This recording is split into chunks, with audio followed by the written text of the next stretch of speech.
Garasi Honda Tim Asia biasanya menjadi tempat yang tenang, sebuah inkubator bagi talenta-talenta terbaik dari timur. Namun, ketenangan itu kini terus terusik.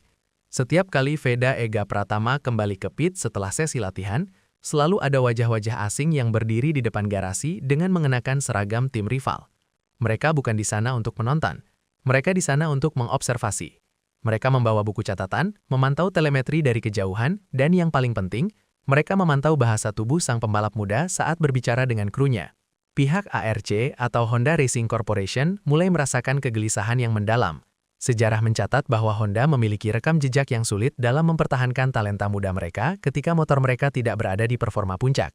Dengan paket RC213V di kelas utama yang masih dalam tahap pengembangan ulang, Honda sadar bahwa loyalitas Veda sedang diuji oleh godaan dari pabrikan Eropa yang saat ini mendominasi grid.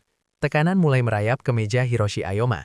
Dia tidak hanya harus memastikan Veda menang di lintasan, tapi dia juga harus memastikan Veda tetap berada di keluarga Honda saat tim-tim besar mulai membawa koper berisi tawaran fantastis. Ketegangan ini semakin memuncak ketika beberapa agen pembalap ternama dari Eropa terlihat keluar masuk hospitality Honda dengan senyum yang sulit diartikan.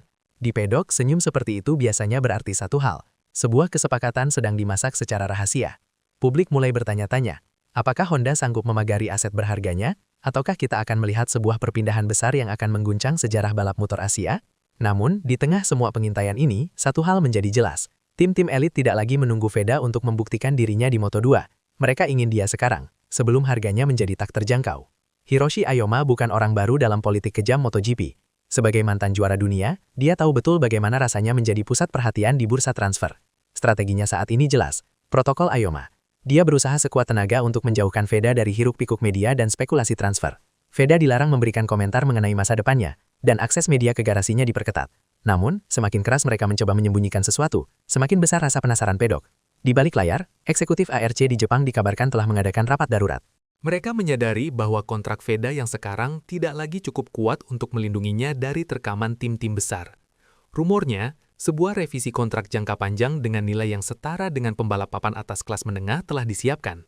Honda ingin Veda menjadi wajah baru kebangkitan mereka. Mereka ingin membangun masa depan di sekitar Veda, menjadikannya pilar utama untuk merebut kembali tahta dari tangan Ducati dan KTM. Namun, perisai yang dibangun Aoyama mulai menunjukkan keretakan. Beberapa orang dalam mengklaim bahwa tawaran yang masuk ke manajemen Veda bukan hanya soal uang, ini soal jalur cepat. Tim-tim rival menawarkan sesuatu yang sulit diberikan Honda saat ini. Jaminan motor pemenang di kelas MotoGP dalam waktu singkat. Ini adalah godaan yang bisa membuat pembalap manapun goyah, terlepas dari seberapa besar rasa terima kasih mereka kepada tim yang telah membesarkannya sejak awal karir. Tetapi, apa yang tidak disadari Honda adalah bahwa salah satu rival terdekat mereka telah menyiapkan sebuah tawaran yang tidak mungkin bisa ditandingi hanya dengan uang. Jika ada satu orang di pedok yang paling ditakuti dalam urusan mencuri talenta, dia adalah Aki Ajo. Manajer tim Red Bull KTM Ajo ini memiliki mata yang tajam seperti elang. Dia adalah orang yang menemukan bakat seperti Brad Binder, Miguel Oliveira, hingga sang fenomena Pedro Acosta. Dan kini, radar Aki Ajo telah terkunci sepenuhnya pada Veda Ega Pratama. KTM dikenal memiliki jalur tangga karir paling sempurna di dunia balap, sebuah ekosistem yang membawa rider dari kompetisi junior hingga ke kursi elit MotoGP dengan sangat mulus. Operasi senyap mulai dijalankan. Laporan dari informan di pit lane menyebutkan bahwa perwakilan KTM telah melakukan beberapa kali pertemuan informal dengan manajemen Veda di lokasi yang jauh dari jangkauan kamera media. Mereka menunjukkan data keberhasilan Pedro Acosta sebagai bukti nyata bahwa sistem mereka bisa mengubah seorang remaja menjadi pemenang MotoGP dalam waktu sekejap. Bagi Veda, ini adalah pilihan yang sangat logis namun emosional. Berpindah ke KTM berarti dia akan memiliki motor paling kompetitif di grid, namun itu juga berarti dia harus memutuskan hubungan dengan pabrikan yang telah mendidiknya sejak awal karir. Pedok mulai berbisik tentang sebuah paket emas. KTM dikabarkan siap menempatkan Veda di tim Moto2 terbaik mereka tahun depan, dengan klausul otomatis naik ke kelas utama MotoGP pada 2028 bersama tim satelit atau bahkan tim pabrikan. Persaingan antara Honda dan KTM ini bukan lagi sekedar soal balapan. Ini adalah perang ideologi antara tradisi Jepang yang sabar dan agresi Eropa yang haus kemenangan. Dan di tengah perang ini, Veda Ega Pratama berdiri sebagai hadiah utama yang diperebutkan oleh dua kekuatan besar tersebut. Namun, saat KTM dan Honda saling sikut, sebuah kekuatan baru muncul dari arah yang tak terduga, membawa pengaruh yang jauh melampaui sekedar urusan teknis motor. Ada satu faktor besar lainnya yang membuat bursa transfer ini menjadi sangat gila, pengaruh Liberty Media. Sebagai pemilik baru MotoGP, Liberty Media ingin mereplikasi kesuksesan yang mereka raih di Formula 1 dalam hal pemasaran global, dan Indonesia adalah target utama mereka. Mereka tahu betul bahwa memiliki pembalap Indonesia yang kompetitif di MotoGP akan meledakkan nilai hak siar, tiket, dan sponsor di seluruh wilayah Asia. Tekanan ini mulai mengalir ke tim-tim satelit besar yang memiliki hubungan dekat dengan manajemen komersial MotoGP. Para pemilik tim mulai menyadari bahwa merekrut VEDA bukan hanya soal mencari kecepatan, tapi soal potensi ekonomi yang tak terbatas. Sponsor-sponsor raksasa asal Indonesia dikabarkan siap menggelontorkan dana puluhan juta dolar jika ada tim MotoGP yang berani memberikan kursi atau program pengembangan khusus untuk VEDA. Hal ini menciptakan situasi di mana tim-tim elit tidak hanya mengejar bakat balap VEDA, tapi juga kerajaan pendukung di belakangnya. VEDA kini menjadi komoditi paling berharga di pasar transfer dunia. Beberapa pengamat mulai memperingatkan tentang risiko terlalu cepat. Mereka khawatir bahwa dorongan dari pihak komersial akan memaksa VEDA naik ke kelas tertinggi sebelum dia benar-benar matang secara fisik. Namun di dunia yang digerakkan oleh rating dan keuntungan, suara-suara peringatan ini seringkali tenggelam oleh ambisi bisnis. Pertanyaannya bukan lagi apakah VEDA akan ke MotoGP, tapi siapa yang sanggup memberikan penawaran finansial dan teknis paling menggiurkan di bawah pengawasan Liberty Media. Tapi kejutan yang sebenarnya baru saja dimulai, ketika sebuah pertemuan rahasia di daratan Eropa terungkap ke publik. Bulan lalu, sebuah kabar mengejutkan bocor ke telinga jurnalis investigasi MotoGP di Spanyol. VEDA Ega Pratama dikabarkan terlihat di sebuah hotel mewah di Madrid bersama perwakilan dari salah satu pabrikan Eropa. Tapi ini bukan pertemuan biasa.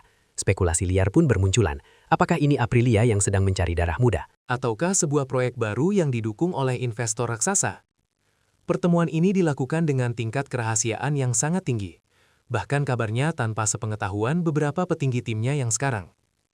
Sumber internal mengklaim bahwa tawaran yang diajukan dalam pertemuan tersebut adalah sebuah program pengembangan yang belum pernah ada sebelumnya dalam sejarah balap motor.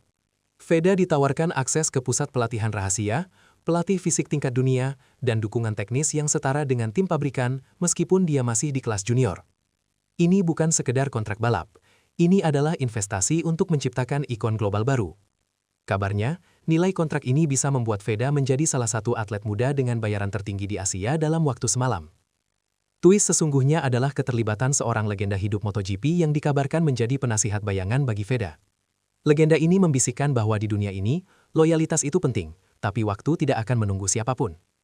Kabar tentang pertemuan Madrid ini menyebar seperti api di pedok, menciptakan ketegangan baru di garasi Honda Tim Asia.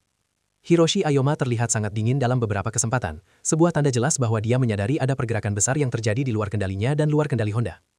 Namun, di balik semua tawaran dewa itu, ada beban mental yang sangat besar yang harus dipikul oleh sang pembalap sendiri. Di tengah semua hiruk-pikuk bursa transfer dan angka-angka jutaan euro, ada satu hal yang sering dilupakan. VEDA Ega Pratama masihlah seorang remaja. Bagaimana seorang anak muda menangani tekanan ketika namanya disebut-sebut sebagai penyelamat industri oleh tim-tim elit dunia? Di pedok, kita mulai melihat perubahan pada ekspresi VEDA. Dia tampak lebih serius, lebih tertutup, dan jarang terlihat bersenda gurau seperti biasanya. Beban sebagai harapan besar bangsa Indonesia dan target investasi global mulai terlihat di pundaknya. Kru mekanik VEDA sendiri mulai merasakan perubahan atmosfer di dalam garasi. Ada kecemasan bahwa fokus VEDA akan terpecah oleh godaan-godaan luar biasa yang datang dari segala penjuru. Sangat sulit bagi siapapun untuk tetap membumi ketika setiap manajer tim di MotoGP ingin menjabat tanganmu dan menawarkan masa depan yang cerah, ujar salah satu orang dalam pedok. Mereka takut bahwa VEDA akan menjadi korban dari kesuksesannya sendiri, di mana politik di luar lintasan mulai mengganggu ritme dan konsentrasinya saat memacu motor. Namun, di setiap sesi latihan, VEDA tetap menunjukkan profesionalisme yang luar biasa.